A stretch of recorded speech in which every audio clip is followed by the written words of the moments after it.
Witam Was serdecznie. Bardzo się cieszę, że tak wiele osób podziela moją pasję w malarstwie.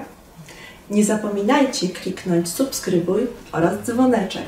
Dzięki temu będziecie mieć dostarczane informacje o każdym nowym pojawiającym się filmie. Jeśli natomiast chcecie zostać moim patronem, będziecie dostawać często nowe filmy dotyczące szkolenia z malarstwa. Wystarczy rozwinąć opis na dole. Witam Was, kochani, serdecznie w kolejnym odcinku malowania obrazu. Dzisiaj będziemy pracować farbami akrylowymi, gdzie medium oczywiście jest woda. Format naszego płótna to 50 na 50 cm. Malujemy dzisiaj, jak widzicie, piękny motyw leśny z mostkiem w centralnej części obrazu. Skupimy się tutaj na wielu tak naprawdę technikach. Będziemy stosować oczywiście malowanie tła gładkiego pędzlami nylonowymi, rozprowadzanie takiego melanżu kolorów, ale popracujemy sobie również, popatrzcie tutaj, chociażby techniką laserunkową, o której będę Wam opowiadała, ale również będziemy pracować szpachelkami i cały pierwszy plan, który tutaj wykonamy na samym końcu, będzie bardzo trójwymiarowy, malowany grubymi fakturami. Mam nadzieję, że dużo się nauczycie z dzisiejszej lekcji, ponieważ mamy w jednym obrazie bardzo dużo technik do pokazania. Zapraszam Was gorąco więc do pracy, pędzle w dłoń i malujemy pejzaż z mostkiem.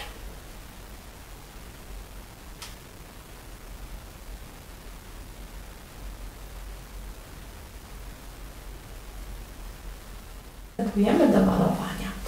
Pracujemy farbami akrylowymi. Jak widzicie na palecie dużo różnych kolorów, zarówno odcienie ciepłe, jak i zimne. Popracujemy sobie na razie pędzlem płaskim nylonowym, tworząc sobie taki pierwszy zarys tła. Zacznijmy od najjaśniejszych kolorów, czyli od nieba. Rozrysowałam sobie delikatnie, popatrzcie, ołóweczkiem plan, jak będzie wyglądał nasz pejzaż. W punkcie centralnym naszego obrazu znajdzie się mostek ze schodkami po prawej stronie, takie zejście naturalne, kamienne w stronę płynącej rzeki. Natomiast tutaj pojawi nam się niebo rozmyte, takie pastelowe. Cała kolorystyka będzie bardzo delikatna, z dużą ilością zieleni, żółcieni, przechodzących beży, ale chciałabym uzyskać taki bardzo ciepły krajobraz, więc tło zacznę sobie od pomalowania na biało. To będzie taki pierwszy grunt pod to, aby stworzyły mi się ładne, pastelowe, jasne kolory.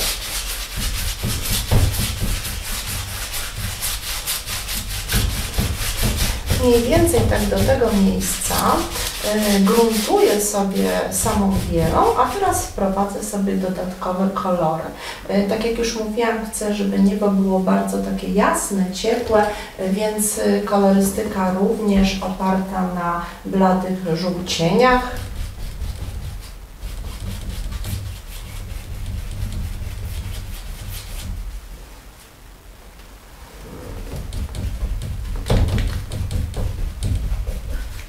Odrobinkę dodamy tutaj fleszu, to jest taki blady, cielisty róż. Ten flesz nada nam dodatkowo jeszcze takiego ciepła, ładnej kolorystyki.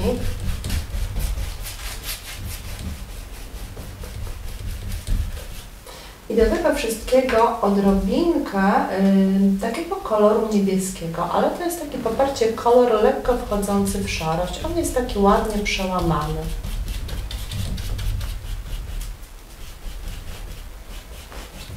Dobrze, spróbujemy sobie teraz przepracować te wszystkie kolory tym pędzlem płaskim, którym przed chwilą pracowałam bielą. Dodaję jeszcze na niego odrobinę bieli, żeby kolory były jeszcze bardziej delikatne i pastelkowe.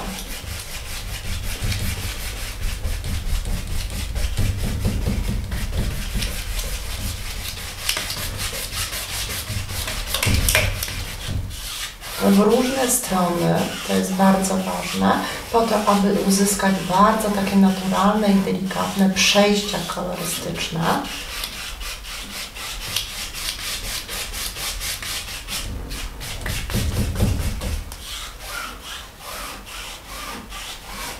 Prowadzę jeszcze samej bieli, ponieważ tutaj chciałabym uzyskać taki punkt najjaśniejszy.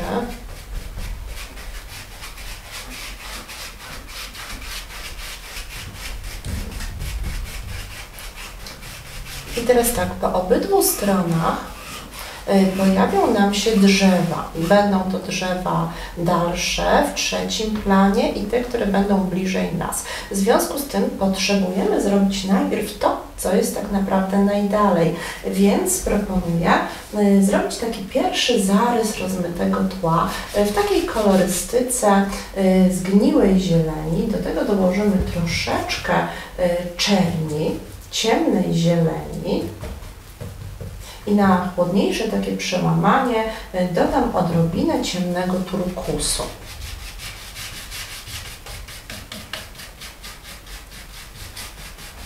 Dopóki tło jest jeszcze tutaj mokre, wszystko bardzo ładnie będzie nam się ze sobą łączyło. Odrobinę jeszcze więcej samej zieleni. I dodam jeszcze odrobinkę również takiego jaśniejszego turkusu. To, co jest daleko, niech będzie też takie subtelniejsze i bardziej łączące mi się z niebem.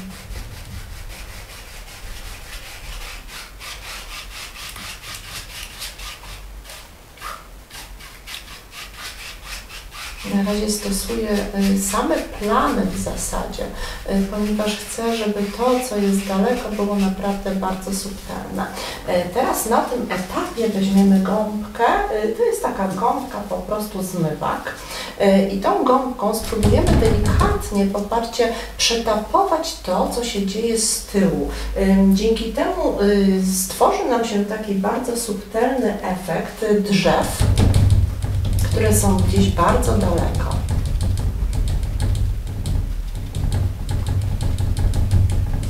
Zwykłą gąbką można naprawdę zdziałać cuda i stworzyć bardzo szybkie, niezwykle ciekawe efekty.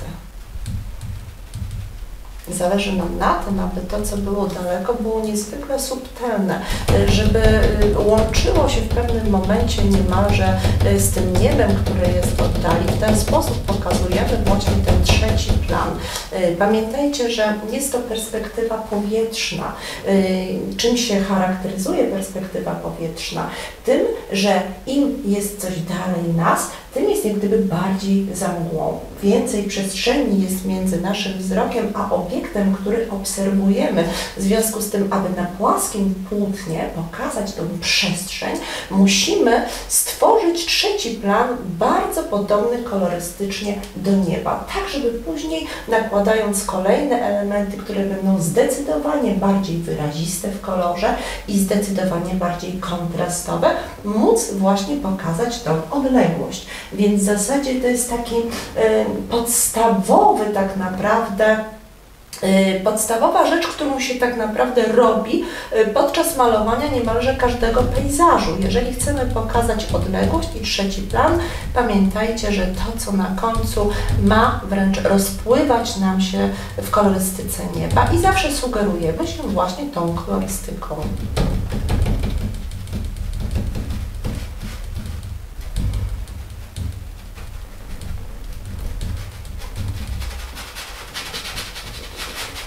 Dobrze, mając już w ten sposób pokazany ten trzeci plan, wystarczy potem delikatnie, naprawdę bardzo delikatnie posłużyć się jakimś cieniutkim pędzelkiem. Może to być taki na przykład pędzelek z nieco dłuższym włosiem i z dużą ilością wody. Pokażemy również subtelne gdzieś elementy drzew, takie jak chociażby pnie.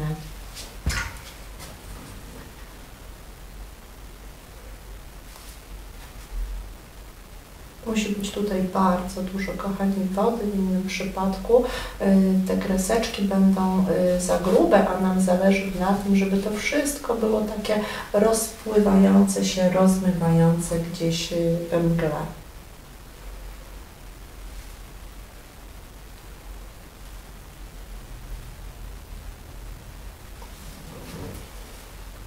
Dodamy sobie jeszcze odrobinę jakiegoś jaśniejszego elementu tutaj. I teraz pędzlem do tapowania możemy tutaj użyć na przykład takiego całkiem, zobaczcie, sporego, grubego pędzla szczecinowego, który da nam również takie bardzo, zobaczycie za chwilę, subtelne odcienie. Stworzymy sobie taki delikatny kolor pomiędzy zgniłą zielenią a beżem. Możemy dodatkowo jeszcze przetapować te pnie, które nam tutaj się pojawiły i powstaną rzeczywiście drzewa, które są rozpływające się gdzieś w oddali.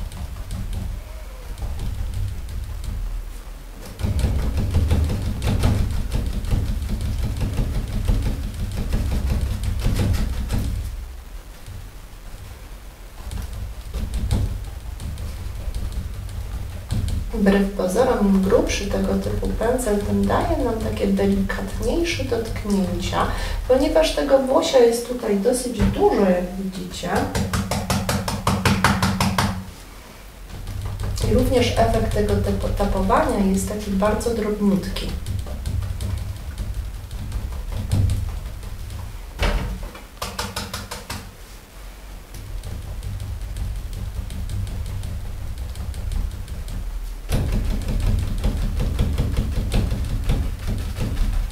Po tej stronie troszeczkę inaczej przepracuję to, aby nie były identyczne obydwie strony obrazu, żeby nie było za nudno.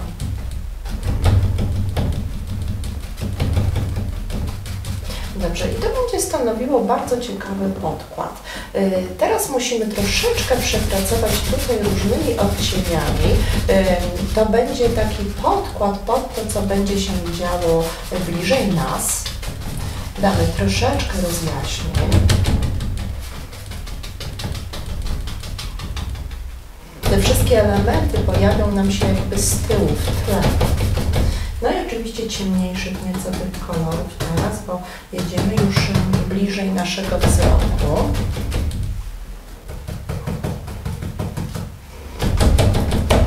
Więcej zieleni z czernią tutaj się już pojawi.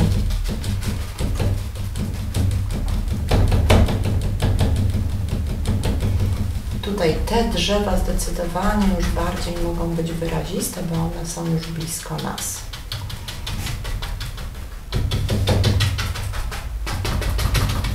Oczywiście nie możemy stworzyć jednej tylko wielkiej, takiej potężnej plamy. Musimy urozmaicać tutaj te miejsca, tak aby pojawiły się prześwity oczywiście między tymi drzewkami.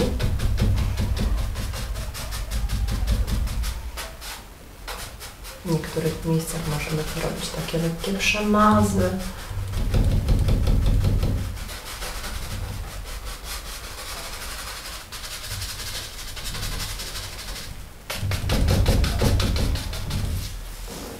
Teraz możemy troszeczkę pomóc sobie również gąbką, żeby jeszcze udelikatnić pewne miejsca.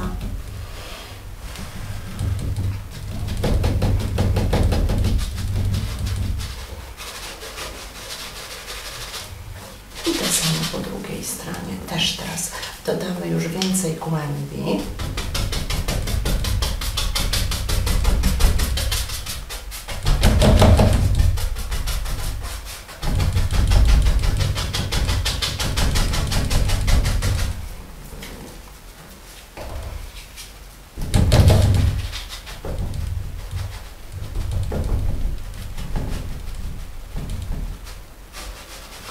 Powoli zaczynamy sobie tutaj budować wzniesienie.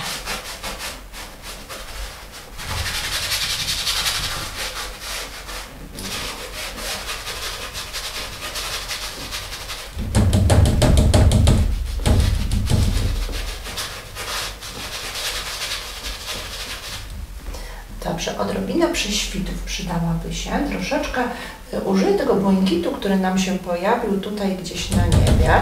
On będzie tutaj bardzo dobrze się sprawdzał pomiędzy tymi zieleniami. To będzie taki oddech troszeczkę takiego powietrza między tymi drzewkami.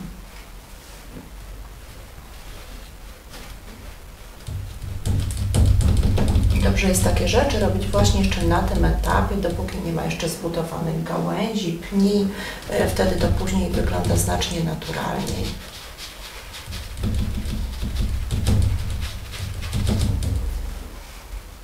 To samo zróbmy troszeczkę jeszcze tutaj gdzieś po drugiej stronie.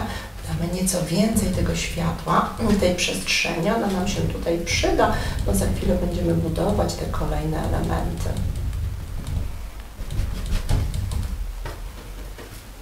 Tutaj nieco więcej już z bielą wyjdziemy.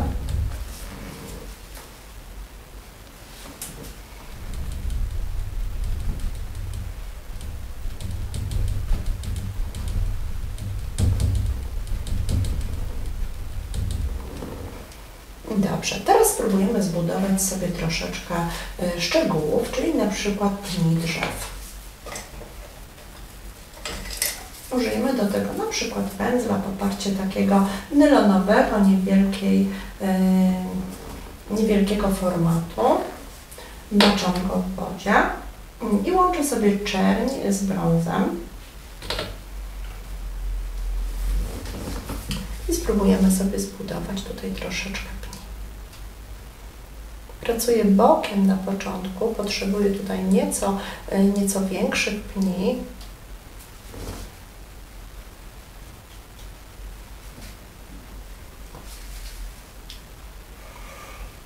Możemy robić takie przerwy pomiędzy, popatrzcie, tutaj tymi cieniami, ponieważ w momencie, kiedy pracujemy już nad tapowaniem dokładnym naszych liści, niektóre tutaj elementy będą przykrywały nam pnie. W związku z tym nie cały pień jest zawsze w drzewie odkryty i takie postępowanie pomaga na pokazanie takiej większej naturalności w przyrodzie. Tutaj od razu dodamy troszeczkę więcej cienia.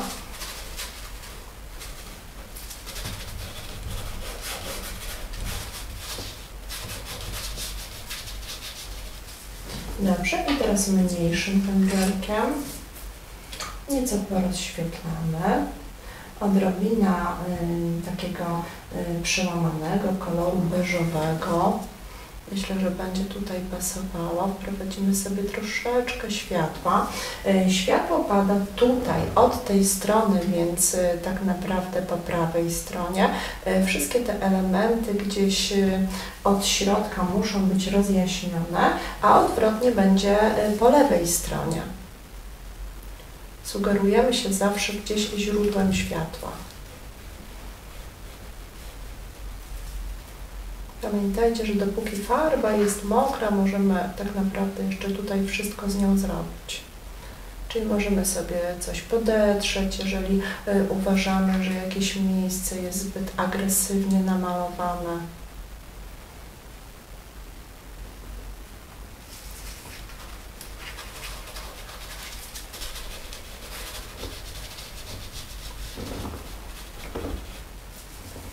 Dobrze, spróbujmy sobie teraz jeszcze przetapować. Mam teraz taki, popatrzcie, jeszcze pędzel okrągły, szczeciniak. Możemy go sobie tak mocno rozczapirzyć o rękę. On wtedy nam się tak ładnie pootwiera. I właśnie takim pędzlem bardzo dobrze jest tapować roślinność.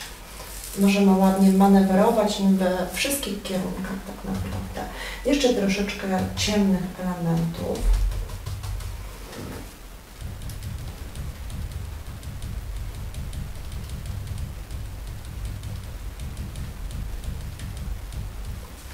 Ciuteńko go umoczę.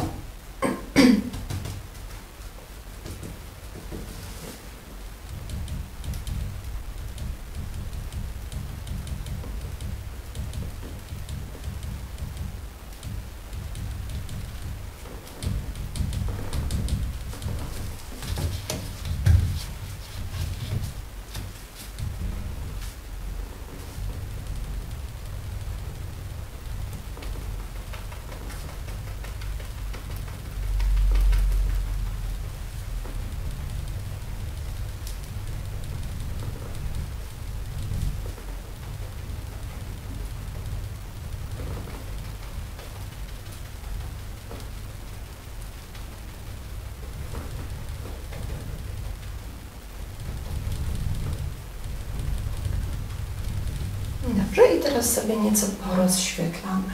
Czyli tak, jasna zieleń i odrobinę tej bardzo bladej żółci. Spróbujemy sobie stworzyć na razie taki ładny, delikatny, przełamany kolor. To będzie taki pośredni kolor. I tam, gdzie jest najwięcej światła, tam, gdzie ono ma prawo padać, tam sobie po prostu rozświetlam.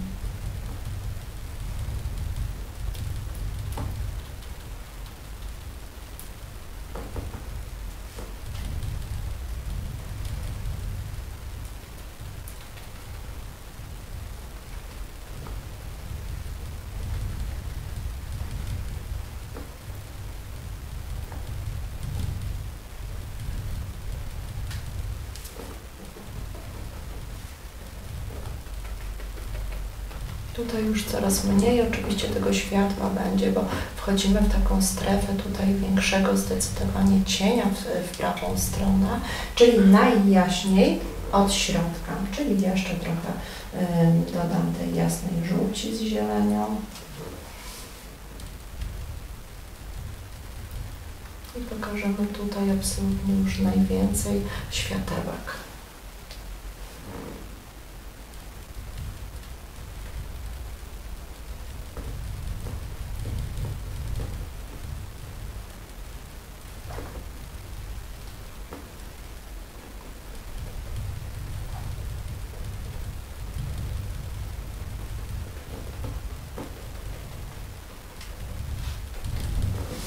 Dobrze, cieniuteńki pędzelek i troszeczkę porozświetlajmy również gałązki.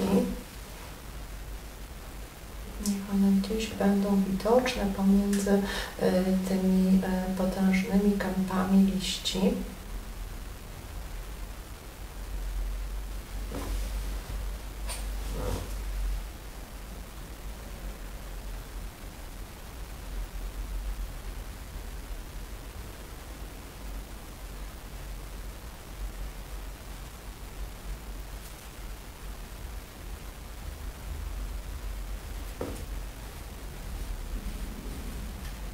Będzie widać, że tutaj się dużo dzieje.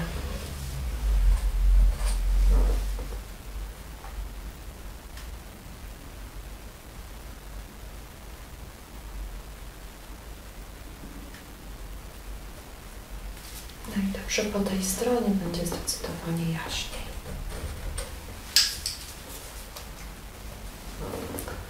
Tutaj pojawią się już bardzo jasne krzaki na dole.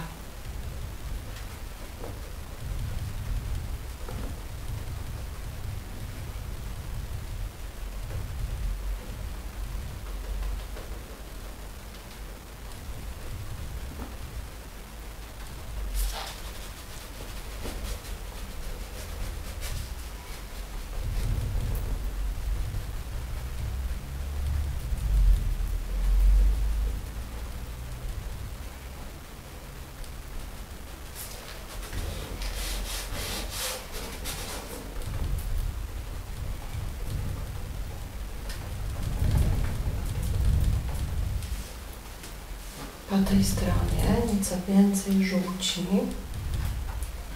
Chciałabym pokazać tutaj taką roślinność, która jest nastawiona na to piękne światło i pięknie go również oświetla takimi żółcieniami.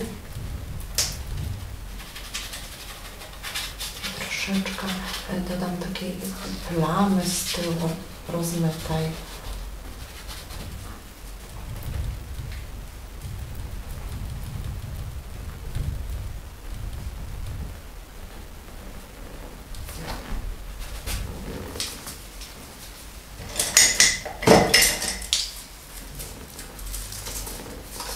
Odrobinę jeszcze dodać jaśniejszej żółci.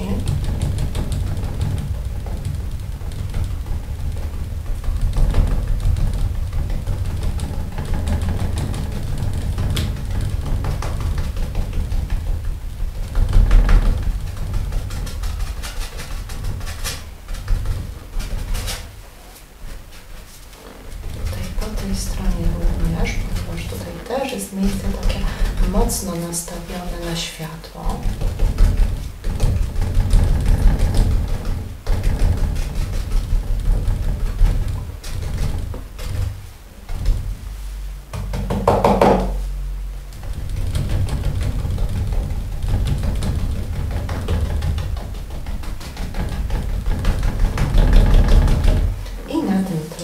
Stworzę również drzewa, ale one będą już nieco inne. Tak jak już mówiłam, nie chcę powtarzać tego samego po kilku stronach.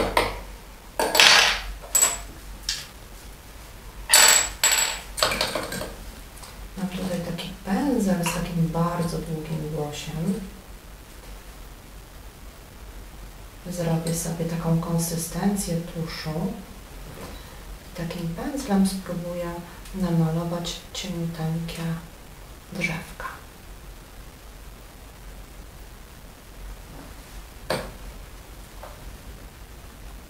Każdy pędzel właściwie może do czegoś innego poparcie służyć i mieć jakieś fantastyczne w obrazie zastosowanie. Warto więc jest stosować wiele różnych narzędzi, które w połączeniu ze sobą nam dadzą bardzo ciekawe efekty.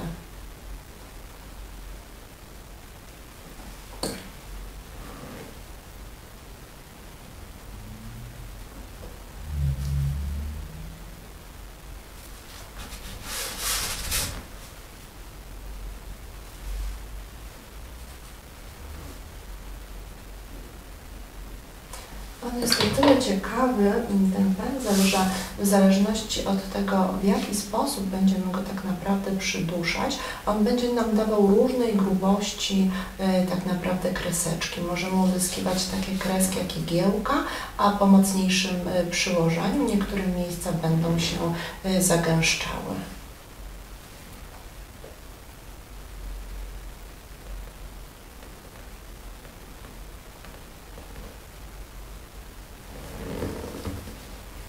Dobrze, te drzewka wyglądają już bardzo ciekawie. Za chwilę jeszcze troszeczkę je przetapujemy. Dodam tutaj odrobinę jeszcze gdzieś jakichś jaśniejszych elementów, żeby pojawiło się również na nich troszeczkę światła.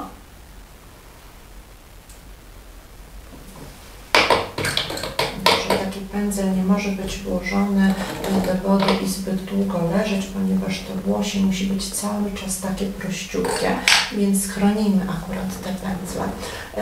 I tak jak już mówiłam, dodajmy sobie odrobinę również tutaj jakichś liści, żeby te drzewka nie były takie zupełnie suche. Mam tutaj taki twardy, sztywny dosyć pędzel, popatrzcie jak on uderza zabawnie o paletę, ale dzięki temu on mi zostawia również bardzo interesujące takie końcóweczki, zupełnie inne niż ten bardziej miękki.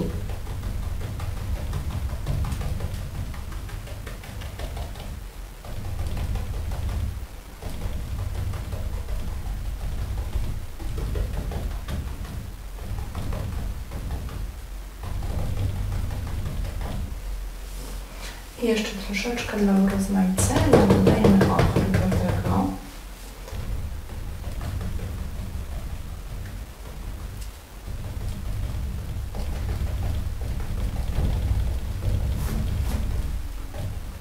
Powstały dzięki temu takie piękne, poparcie kwitnące krzewy. One są takie bardzo słoneczne, bardzo cieplutkie. Natomiast tutaj na dole dla urozmaicenia damy troszeczkę takiego mocniejszego pomarańczu.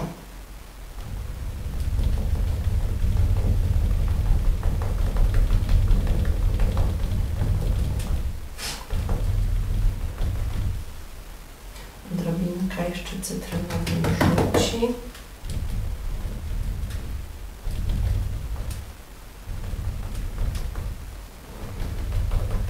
Stronie również chciałabym dać troszeczkę takiego jaśniutkiego, żółtego koloru, który będzie tutaj też pokazywał, że to słońce jest takie intensywne i pięknie rozświetla te żółte krzewy.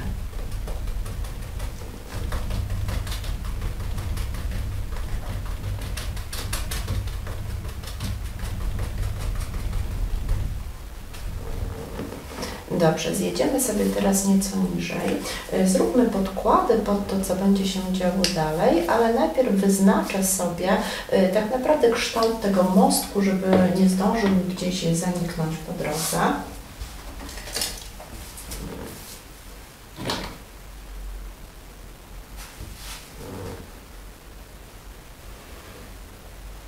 Tak jak już wspominałam, ten mostek będzie taką kulminacyjną właściwie częścią tego obrazu. On ma ściągać tak naprawdę wzrok, on ma być tym łącznikiem między dwoma częściami, prawą i lewą, więc namalujmy go również w sposób ciekawy. Na początek proponuję namalować go po prostu mocnym kontrastem, który zbuduje nam jego kształt.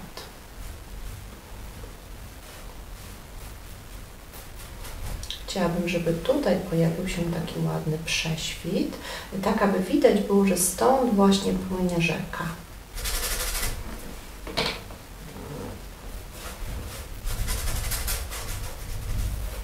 Nakładam dosyć cienką warstwę farby, tak aby móc popracować również odrobinę laserunkiem. Laserunek to jest warstwa farby z dużą ilością wody, którą łatwo jest ściągać, dopóki ona nie zdąży jeszcze wyschnąć i można wykonywać różne ciekawe efekty dzięki temu.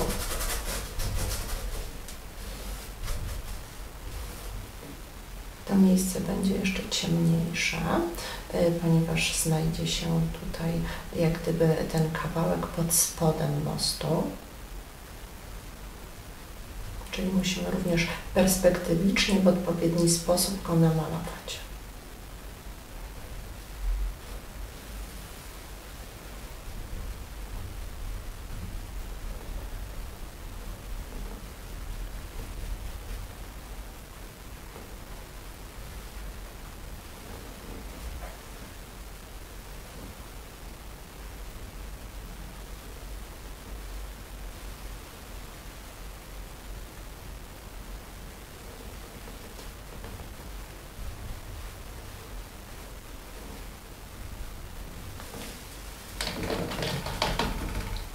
Myję pędzel, leciutko wycieram oszmatkę i teraz popatrzcie, w tych punktach, które wcześniej były pomalowane niewielką ilością farby, możemy po prostu delikatnie, przepracowując pędzelkiem, pościągać jakby odrobinę farby i w ten sposób odsłaniamy to, co jest jaśniejsze. W ten sposób, w bardzo szybki sposób możemy również bardzo ciekawie pokazać na przykład elementy jakiegoś kamienia, z którego jest wykonany właśnie mostek.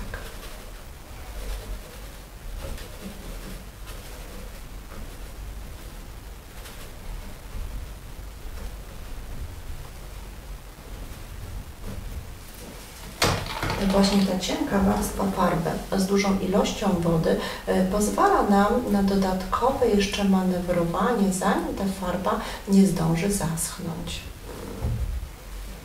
Gdyby tutaj była no już gęsta, gruba warstwa farby, no trudno byłoby nam dojść do tych miejsc jaśniejszych.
Pojawi się oczywiście cień, więc od razu troszeczkę przyciemniam to miejsce.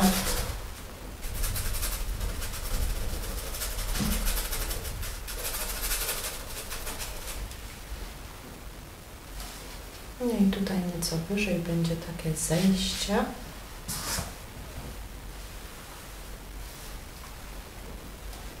To już zrobimy zdecydowanie jaśniejszym odcieniem. Może być taki na razie delikatny beż.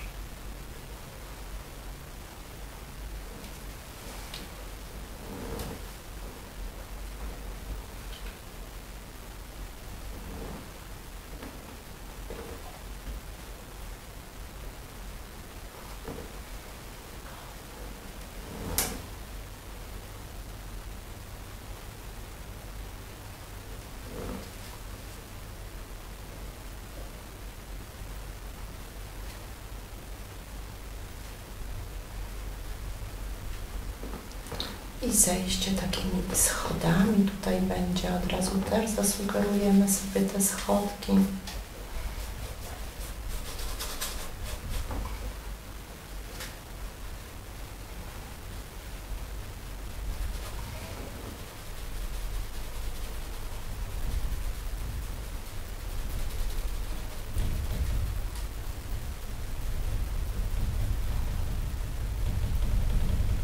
Zbudujemy sobie troszeczkę kontrastu, żeby ten mostek jeszcze bardziej nam się uwidocznił.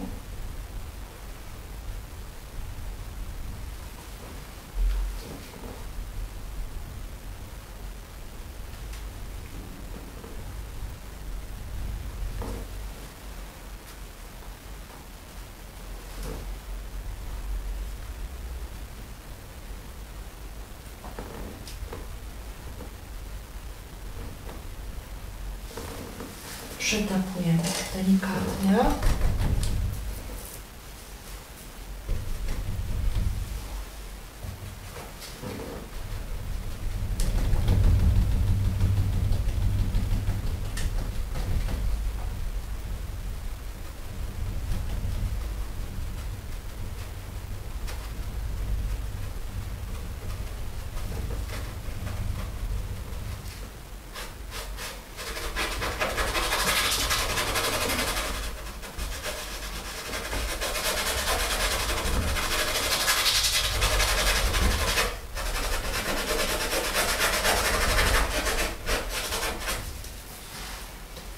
Dobrze, no i jeszcze elementy tego mostu.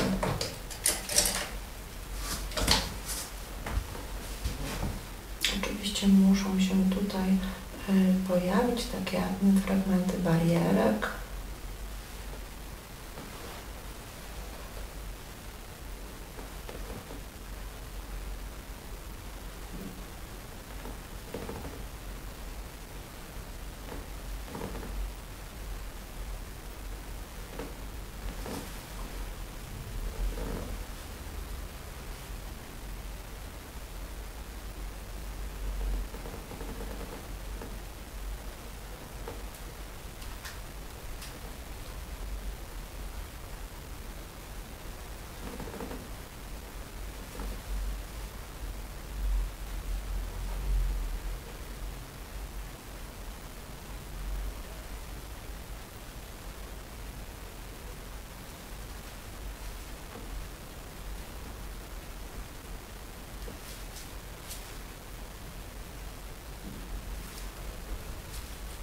Po drugiej stronie tak samo.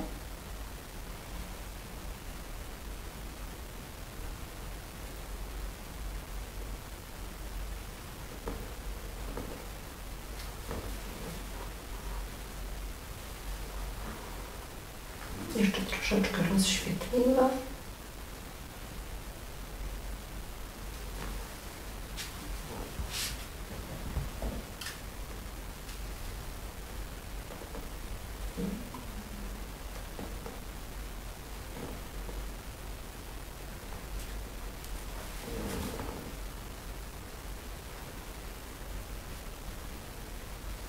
Dobrze, i schodzimy sobie tutaj nieco niżej. Tutaj pokażemy właśnie takie kamienne schody.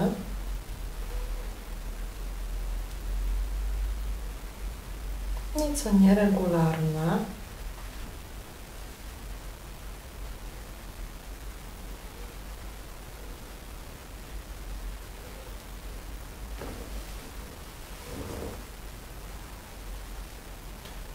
i zamieniające się już po prostu w takie płaskie, wielkie kamienie.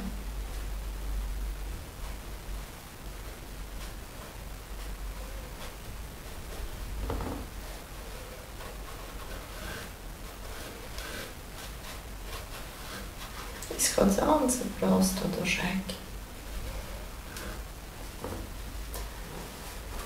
Po tej stronie zdecydowanie wyraźny spadek skarpy.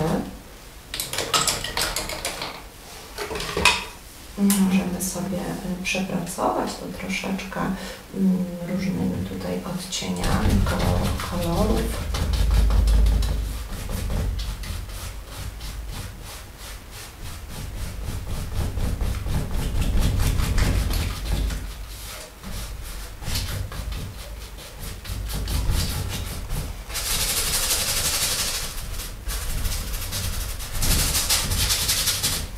Od dołu musimy nieco zacieniować.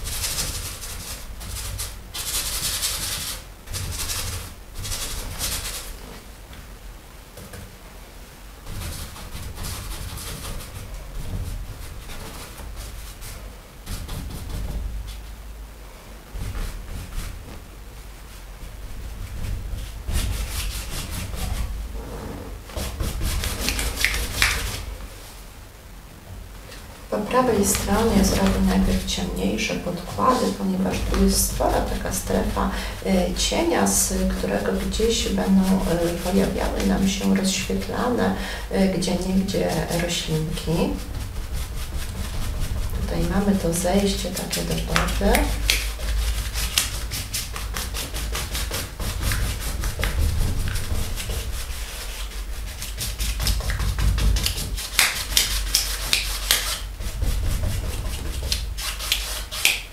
Już będzie płynęła nam rzeka.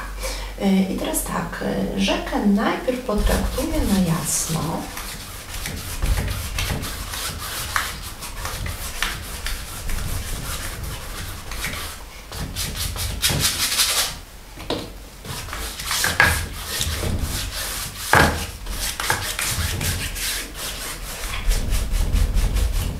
Dodamy sobie od razu odpowiednik tych błękitów, które nam się pojawiły tutaj wcześniej na górze.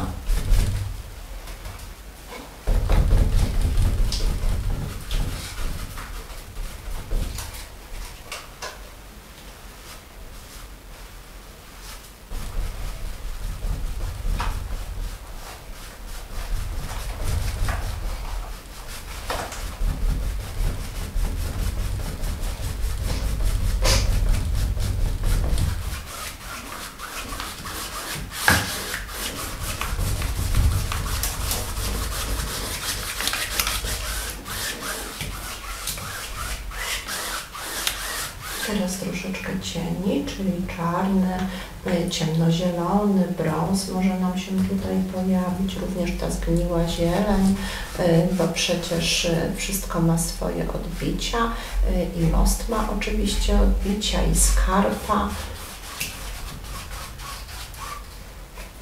Po tej stronie to samo będzie się działo. No i oczywiście to wszystko, co się tutaj pojawiło, również powinno tak naprawdę pojawić się w odbiciach wody.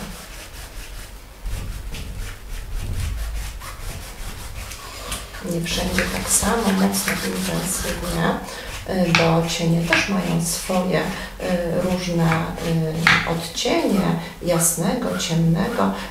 Za każdym razem, jak jest coś bliżej, pamiętajcie danego przedmiotu, który daje cień. Przy samym przedmiocie znajdź cienie, a potem ten cień się rozprasza. To samo dzieje się tutaj w naturze. I w różnych kierunkach potraktuję tą wodę w oparciu tak, aby te cienie wyglądały jak najbardziej naturalnie.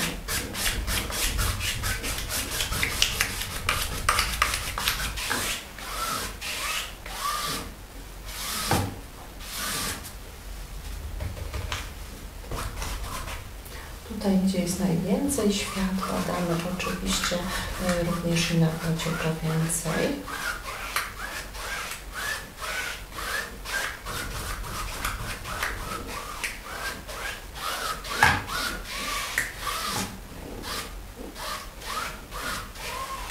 Piękna, gładka tafla wody. Dobrze. Jeszcze popracujemy przez chwileczkę tak, aby nałożyć przynajmniej takie podstawowe podkłady na nasze tutaj kamienie. Popracuję sobie tymi beżami, one tutaj będą świetnie pasowały do całej kolorystyki.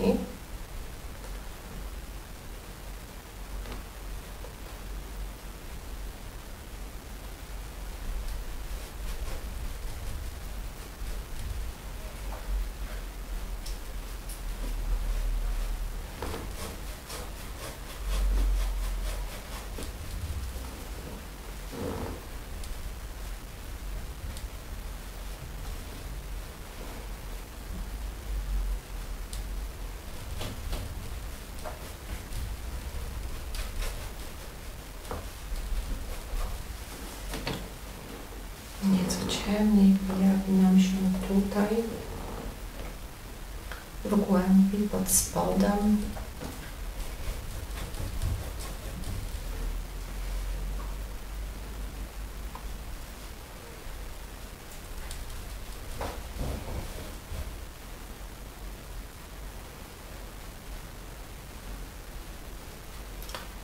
One muszą być troszeczkę takie nieregularne.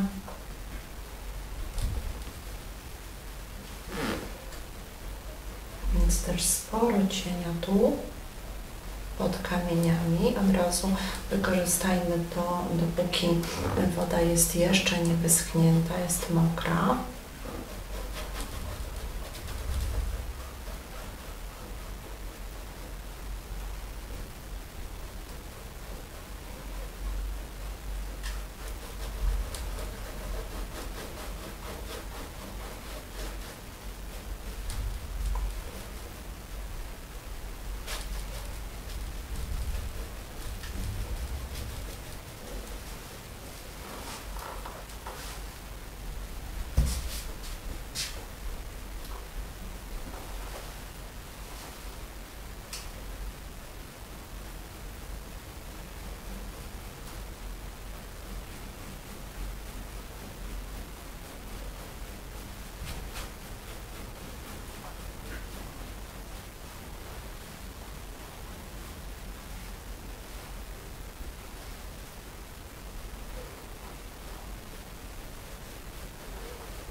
Dajmy sobie teraz troszeczkę jeszcze więcej światła na wodzie.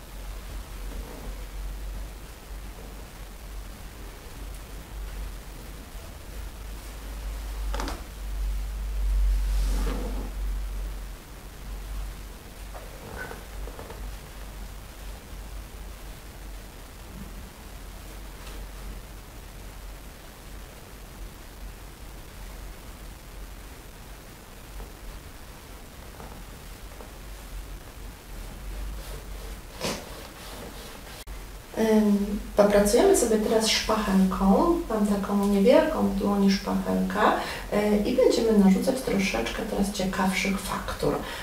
Tym beżem, którym pracowaliśmy wcześniej, spróbuję teraz wzmocnić nieco fakturę naszych głazów.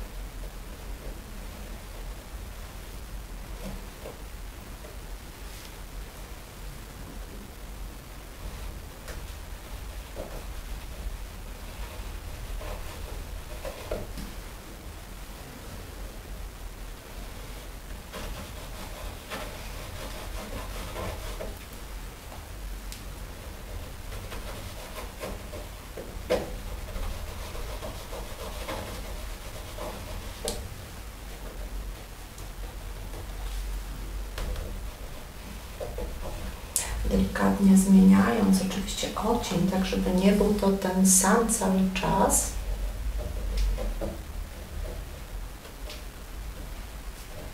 Wprowadzamy troszeczkę takich ciekawych fakturek i od razu nieco cieni pod nimi. Także na bazie tego właśnie beżu troszeczkę go przyciemniam odrobiną czerni, ciemnego brązu i wprowadzam od razu takie elementy tutaj między tymi głazami cienia.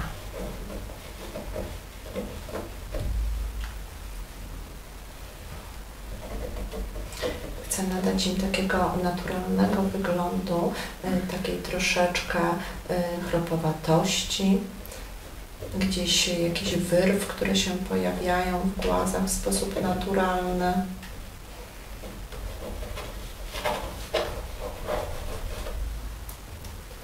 Te głazy stanowią takie zejście, zboczenie z drogi w stronę samej wody, natomiast sama ścieżka oczywiście idzie tutaj w głąb lasu.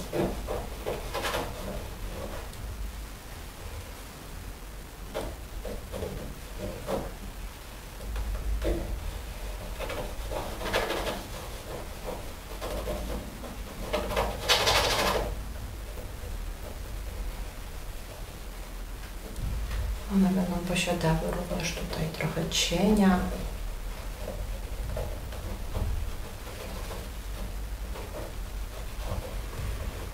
Ten cień oczywiście pojawi nam się tutaj również w wodzie.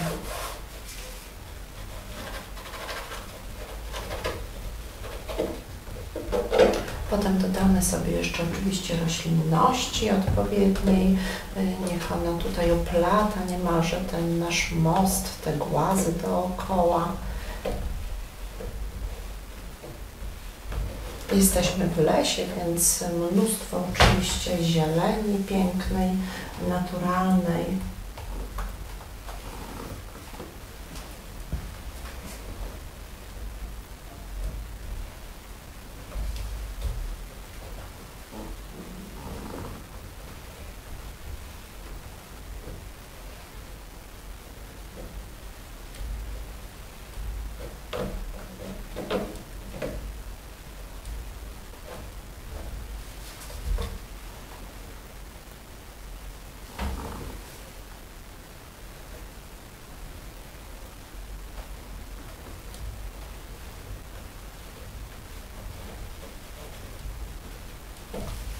Dobrze, to samo zrobimy tutaj po tej stronie ze skarpą. Również chciałabym dodać troszeczkę ciekawych faktur. Niech ta skarpa zacznie nam troszeczkę tak bardziej żyć.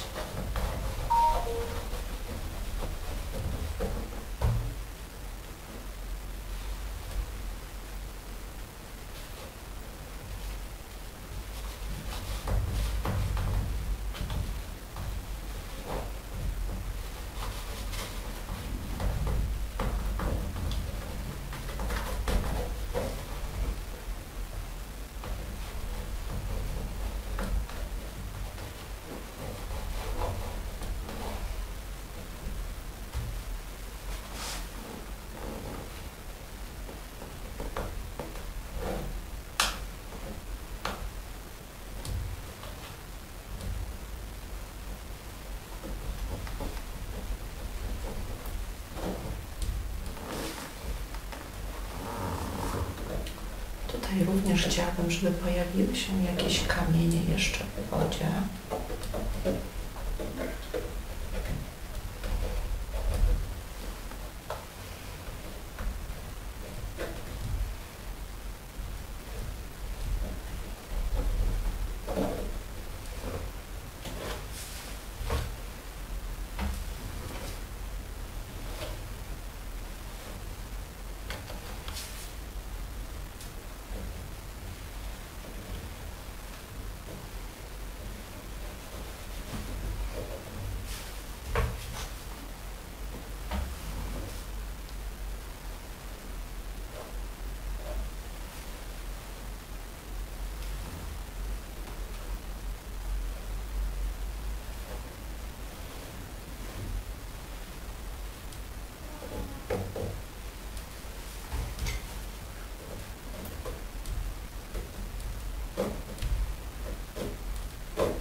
Niech to zejście będzie tutaj takie bardzo takie trójwymiarowe, naturalne, bardzo takie malarskie. Chciałabym, żeby nam się pojawiło.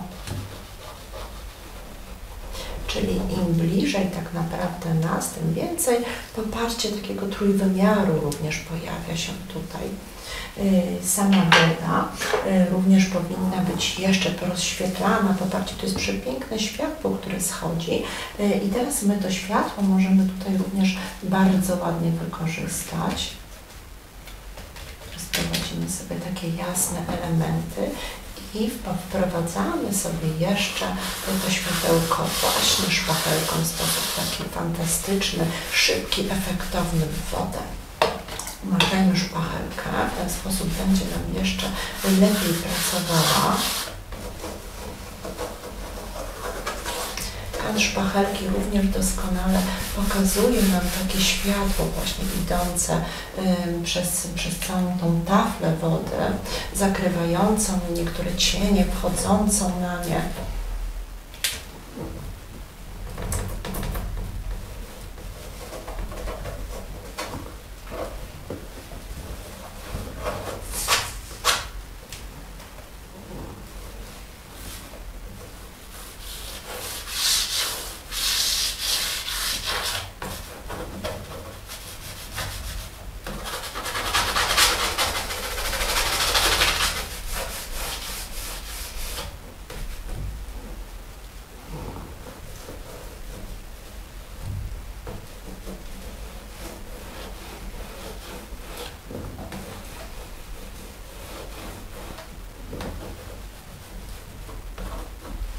Również odrobinę tego ciepła, czyli odrobinkę możemy wziąć jasnej żółci, połączyć ją z fleszem, czyli z tym kolorem cielistym. To również może gdzieś tutaj pojawić się jako refleksy takiego ciepła na naszej wodzie.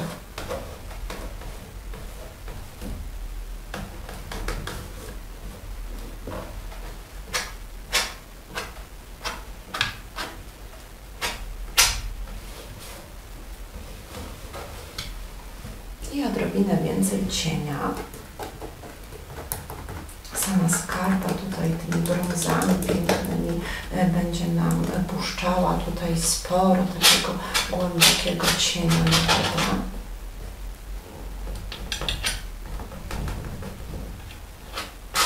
Pojawią się w niej również refleksje, odbicia, które znajdują się nieco wyżej.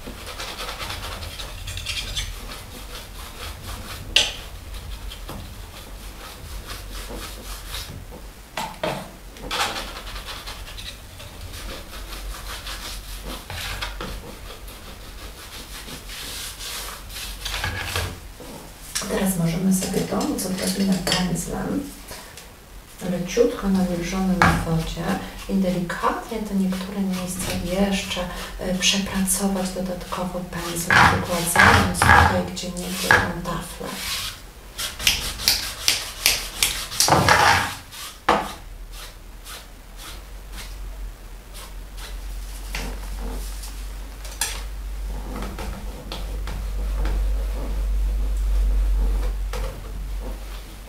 Teraz na mokrym, popatrzcie, ta szpachelka również bardzo ładnie pracuje. Ona pięknie wprowadza nam te jaśniejsze refleksy teraz w tą ciemną powierzchnię wody.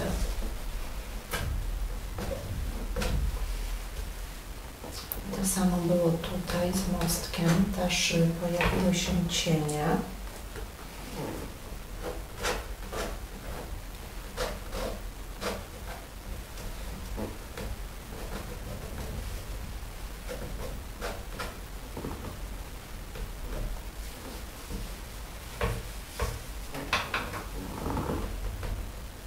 Też wprowadzając takie bardzo delikatne tutaj strugi tego, popatrzcie, światła, możemy ładnie pokazać, że to jest po prostu cień na wodzie, która cały czas tutaj płynie i daje nam ten odpowiedni koloryt.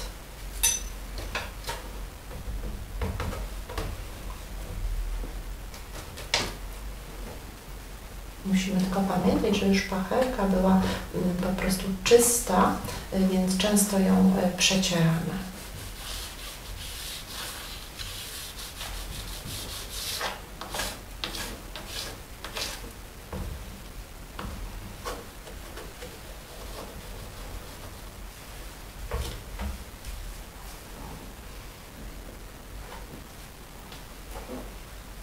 większą szpachelką delikatnie przepracuję skarpę.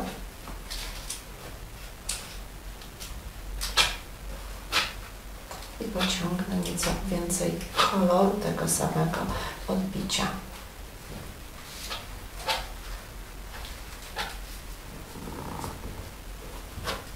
To samo tutaj. Z beżami mogą się delikatne pojawiać tutaj również odbicia w wodzie. Bo w wodzie wszystko ma prawo naprawdę się odbić nam. Leciuteńko możemy jeszcze sobie gdzieniegdzie poprzecierać teraz kilka miejsc, tak żeby troszeczkę wygładzić.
Dobrze. Teraz, moi kochani, możemy sobie na przykład bardzo delikatnie jakimś cieniutkim pędzelkiem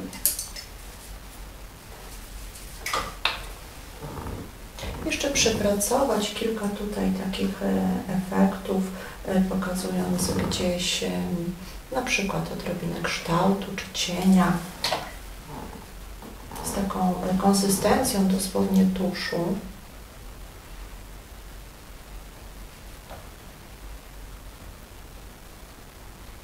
Również taką grubą fakturę jeszcze gdzieś można pociągnąć takim pędzlem.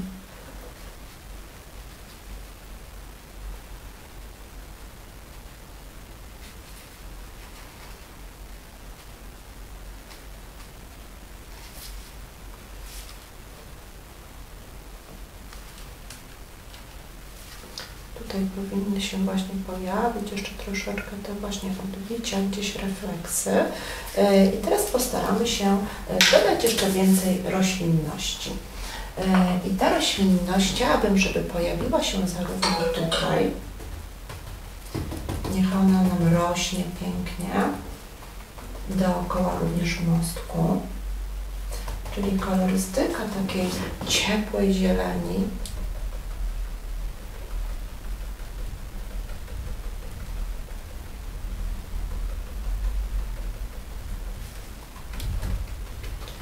I idąc tutaj dalej wzdłuż naszej ścieżki, schodząc z mostku, przechodząc w stronę tak naprawdę lasu, również mijamy zielenię. Dodajmy tutaj odrobinę błękitów, ponieważ tutaj jest taka strefa cienia, w którą wchodzimy.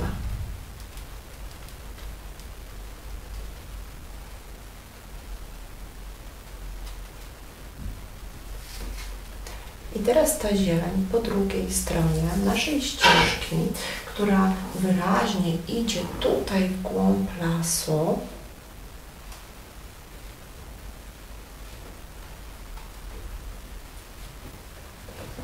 tej stronie będziemy również schodzić tabowaniami.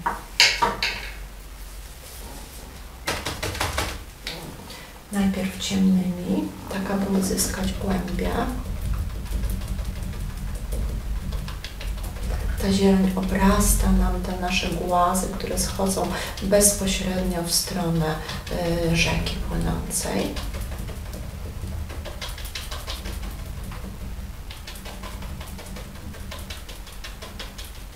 I sięga aż dotąd, ponieważ tutaj dalej ta rzeka płynie.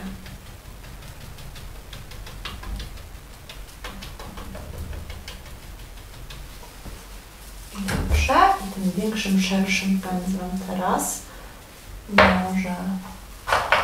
może nawet takim pośrednim będzie lepiej.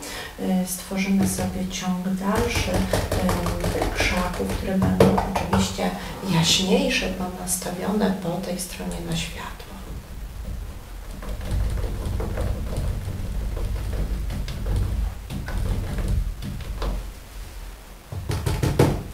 Ta subtelność, popatrzcie, tej roślinności w połączeniu z mocną szpachelką, która nadała nam taki trójwymiar głazom, jest bardzo efektowna.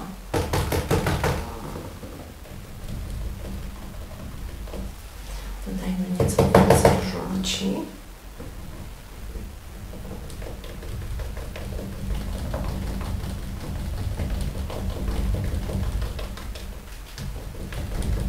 Pięknie zaczęło nam się to wszystko świecić. Jasna żółć.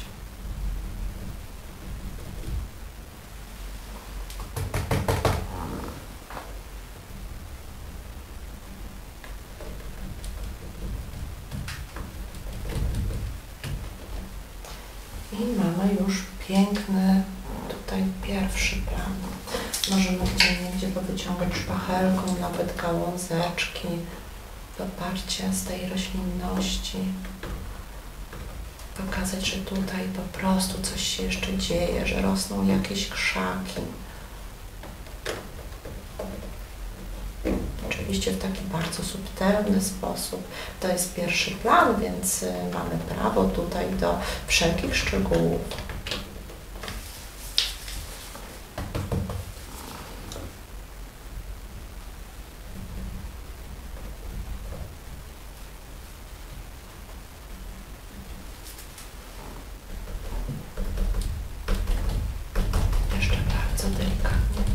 Gdzieniegdzie rozświetla, ale na dole musi być cień.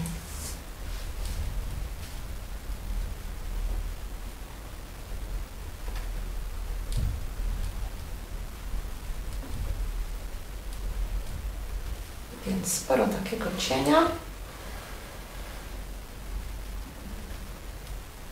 Tutaj też spory kontrast, jak widzicie. Ta roślinność może nawet gdzieś przychodzić, odrobinę tutaj, rosnąć pomiędzy kamieniami, bo przecież obok jest woda, ma doskonałe warunki do tego.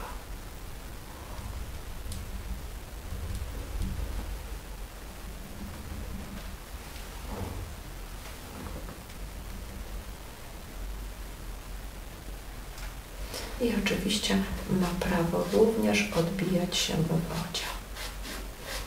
Dodajmy więc tutaj również odrobinę tej zieleni delikatnej, tej żółcieni, która może się nam pięknie tutaj odbijać.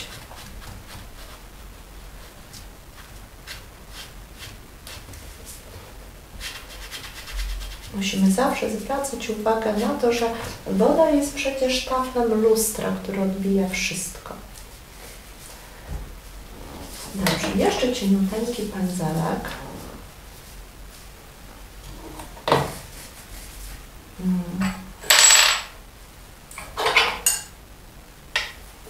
Może być średniej długości, myślę, że to będzie w sam raz, jest cieniutki. Możemy jeszcze popracować odrobinę nad samymi takimi delikatnymi pajączkami w wodzie, takimi światełkami, ale musimy zrobić taką bardzo rzadką oczywiście konsystencję farby. Używam do tego bieli z odrobineczką dosłownie błękitu. I gdzieniegdzie tutaj na pierwszym planie możemy również pokazać tą subtelność wody.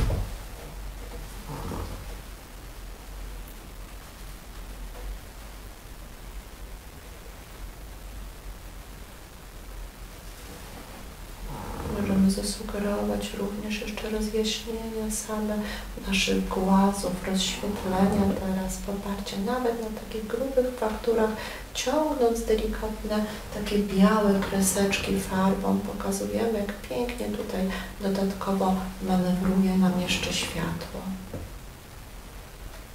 Praca staje się tutaj taka bardzo plastyczna, niezwykle trójwymiarowa.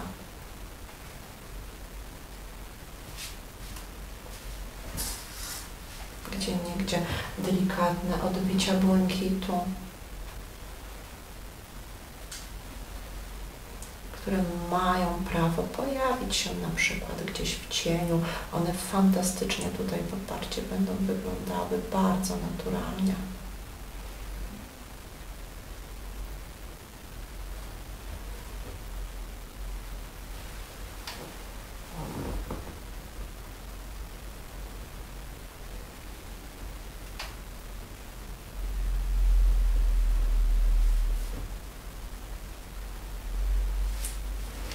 Bardzo dużo ciekawych rzeczy, jak widzicie, zaczęło nam się już tutaj dziać.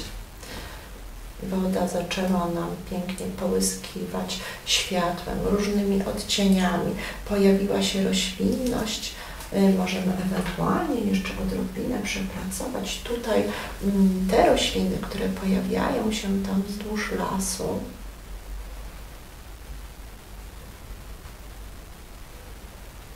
Różnymi pędzlami możemy stworzyć różne gatunki roślin. Na przykład takim płaskim, popatrzcie, zwykłym nylonowcem będziemy już tworzyć zupełnie inne struktury niż tymi grubymi szczeciniakami. Nasze drzewa również możemy bardzo teraz delikatnie, jeszcze subtelnie gdzieś rozjaśnić, tak żeby one nabrały jakiegoś dodatkowego jeszcze koloru, odcienia. Możemy jeszcze dobudować na przykład taką delikatną, subtelną zielenią, jakieś elementy być może drzew, które gdzieś tam w oddali rosną, ale są głęboko w cieniu.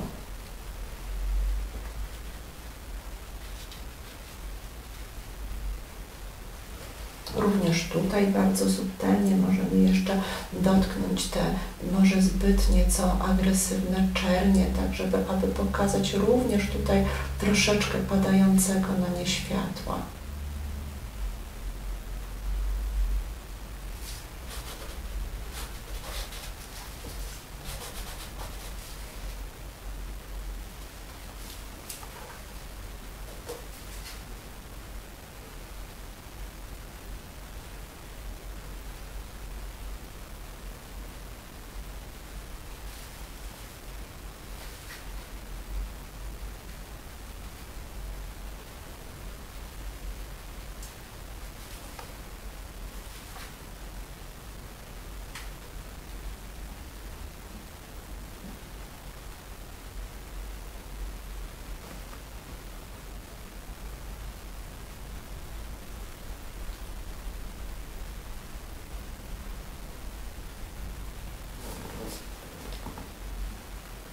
Myślę, moi kochani, że obraz został zakończony. Mam nadzieję, że podobał Wam się dzisiejszy odcinek, że chętnie będziecie malować taki piękny leśny pejzaż z mostkiem, używając oczywiście wielu technik. Dziękuję Wam dzisiaj pięknie za uwagę i oczywiście zapraszam do kolejnych filmów.